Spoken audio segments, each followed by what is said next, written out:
Number 13 पंखियों पानी पायु। तो standard 6 का ये चैप्टर है सेमेस्टर 2 का, जो हम आज एक्सप्लेन करेंगे हिंदी में। जो इंग्लिश मीडियम के बच्चे हैं उनके लिए है ये, खास करके जो इस चैप्टर को समझ पाएंगे कि इस चैप्टर में है क्या। तो वेलकम टू अवर चैनल सार ट्यूशन क्लासेस। तो चलो आइए बिना वक्त गवाए फटाफट से स्टार्ट करते हैं चैप्टर को समझना। तो चैप्टर का जो हेडिंग है वो है पक्षियों ए पानी पायो, पंखियों ए पानी पायो। मतलब कि जो पक्षी है उन्होंने पानी पिलाया।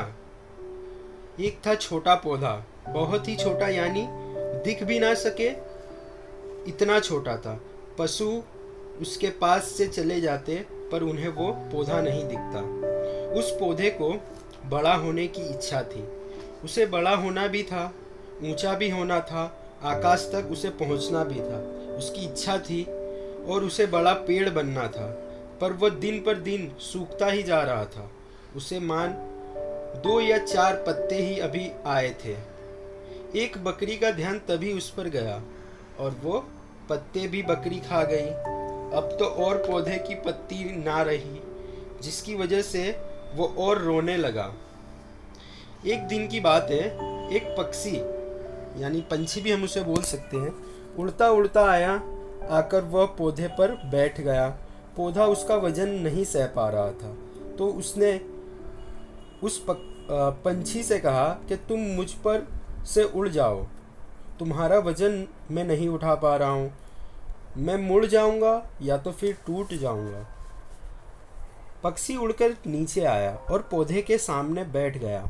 उसने पूछा पौधे से, तुम इतने दुबले पतले क्यों हो? तुम्हारे में हरापन क्यों नहीं? और तुम्हारे पत्ते कहाँ गए? पौधे को आज तक किसी ने ऐसा सवाल नहीं किया था। फिर पौधे ने कहा, अभी मैं छोटा हूँ, बहुत दिन हो गया, पर मैं बढ़ नहीं पा रहा हूँ। कितने दिन से प्यासा हूँ, मेरे मूल में पानी बिना अकड़ गए हैं। मुझे कोई पानी नहीं देता। मुझे 2 या 4 पत्ते जो आए थे, एक बकरी वो भी खा गई। पौधे पर पक्षी को दया आ गई। वो उड़कर गया और दूर तालाब के पास गया और अपनी चांच में 1-2 बूंद पानी लिया। फिर उड़कर पौधे के पास आ गया।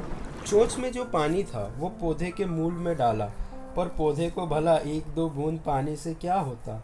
बहुत दिन की प्यास थी। पक्षी फिर समझ गया और उड़ गया।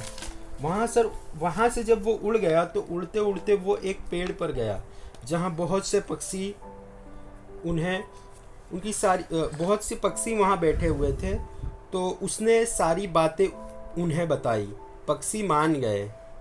वह सब पंख फड़फड़ाते उड़ गए, तालाब के किनारे पहुँच गए और सबने अपनी चांच में पानी भरी।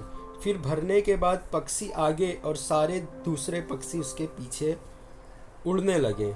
जहाँ वो पौधा था वह सब वहीं उतर गए। फिर सबने पौधे के मूल में पानी डाला और ऐसा 10 से 15 बार उन्होंने किया, जिससे पौधे की प्यास खत्म हो गई। फिर क्या, फिर रोज़ यही पक्षी आते और पौधे के मूल में पानी डालते, उसे पानी मिल जाता। थोड़े दिन और महीने बाद तक यह सिलसिला चलता रहा। चोंच में पानी भरकर लाते और पौधे को पिलाते। फिर पौधा बढ़ने लगा और हरा भरा हो गया। वर्षा की यानी मॉनसून आया। काले बादल आकाश में घेरा बनाने लगे। बहुत बारिश हुई। पूरी वर्षा ऋतु में पानी हुआ। यही तो पौधे को चाहिए था।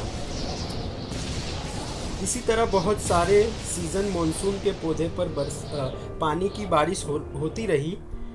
आज वो छोटा सा जो पौधा था वो बड़ा और हरा भरा पेड़ हो गया है। रोज पक्षी आते हैं और उस पर बैठते हैं और गाना गाते हैं। पेड़ खुश हो जाता है। डालियाँ जो हैं वो झूमने लगती हैं। एक दिन शाम के समय एक आकाश में से नीला बादल आया और वो पेड़ के एक डाल पर बैठ गया। पानी बरसाने लगा और कहने लगा, उसने कहा कि मैंने तुम्हें गर्मी में भी नहला दिया है। फिर उस पेड़ को उस पक्षियों की याद आई।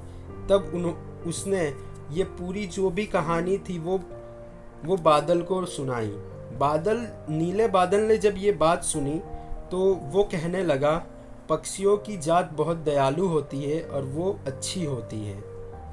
तो यही थी कहानी जो हमने देखी चैप्टर नंबर 13 में, जो पक्षियों की जो बात थी, पक्षियों ने जो पानी पिलाया, तो यही है। और इसके हम जो क्वेश्चन आंसर है वो आप लोग को नीचे दे देंगे, तो आप लोग वो क्वेश्चन आंसर देख लेना, उसका स्क्रीनशॉट ले लेना और उस क्वेश्चन आंसर को ठीक से देख लेना। आई होप कि ये वीडियो आपको पसंद आया होगा, तो प्लीज़ ये वीडियो को लाइक कर देना और हमारे चैनल को सब्सक्राइब कर लेना, और नियर बाई ही एक बेल आइकन है, उसको भी प्रेस करके दबा देना, क्योंकि सबसे पहले नोटिफिकेशन आप तक पहुंच जाए।